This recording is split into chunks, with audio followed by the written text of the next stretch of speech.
Assalamualaikum warahmatullahi wabarakatuh. Perkenalkan, kami dari kelas 11 MIPA 1, kelompok 4. Saya Alia Noviana dan ini rekan saya. Saya Karin Kirana. Saya Perseri Rusmana. Saya Tania Putri. Saya Karmela Sari. Kami akan mempresentasikan tentang sejarah bahasa Indonesia drama Akhir Sang Tirani. Nah, apa sih yang terlintas dalam pikiranmu ketika mendengar RT dan RW? Pada zaman masa kependudukan tirani Jepang, istilah RT dan fungsinya ini memang diefektifkan pada masa pendudukan Jepang di Indonesia. Namun, tujuan keberadaan RT masa pendudukan Jepang untuk memata-matai pribumi dalam kerja Romusa.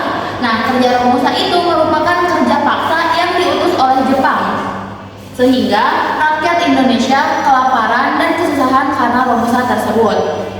Lalu, akibat kependudukan Jepang di Indonesia itu terbagi dalam beberapa bidang. Yang pertama, bidang politik.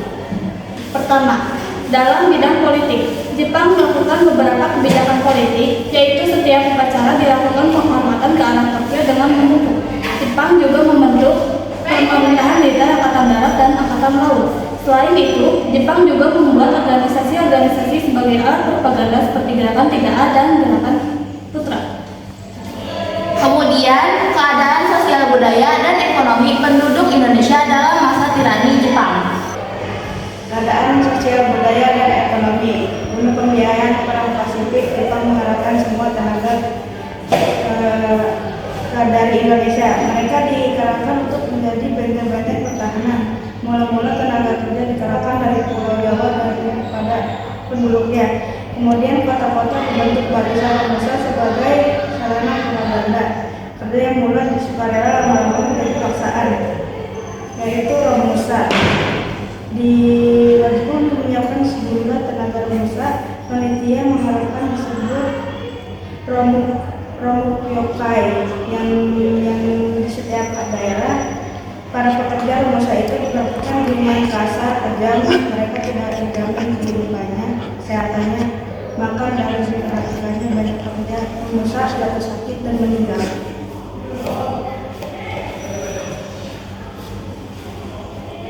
Kemudian yang ketiga dalam bidang pendidikan.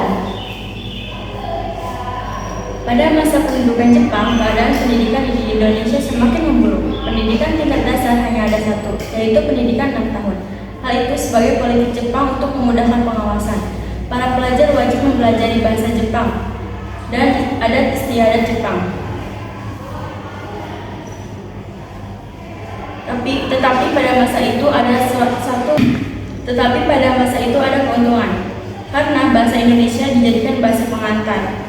Para pelajar juga dianjurkan untuk masuk militer agar menjadi heiho atau sebagai pembantu prajurit Jepang. Bidang birokrasi dan militer. Selanjutnya dalam bidang birokrasi dan militer dikeluarkan Undang-Undang No. 27 tentang Aturan Pemerintah Daerah dan Undang-Undang Nomor 28 tentang Aturan Pemerintahan SYU dan Toshigi. Perbedaan antara masa penjajahan sebelumnya dan Jepang adalah Indonesia mendapatkan banyak pengalaman terutama di bidang militer dan bekas pasukan peta menjadi Badan Keamanan Rakyat atau yang disebut BKR yang sekarang sering dikenal sebagai TNI, Tentara Nasional Indonesia. Lalu selanjutnya janji kemerdekaan. Nah, janji kemerdekaan Indonesia oleh Jepang dikenal sebagai Janji Koiso. Diumumkan pada 7 September 1944 oleh Perdana Menteri Kuniaki Koiso. Jepang memberikan janji ini untuk menarik simpati rakyat Indonesia mendapatkan dukungan dalam Perang Dunia Kedua saat posisi mereka semakin terdesak oleh sekutu. Nah, Badan Penyelidikan Usaha Persiapan BPUPKI dibentuk oleh Jepang pada 1 Maret 1945 bertujuan untuk meresmikan kemerdekaan Indonesia. BPUPKI juga menjadi langkah awal sebelum pembentukan Panitia Persiapan Kemerdekaan Indonesia, yaitu PPKI.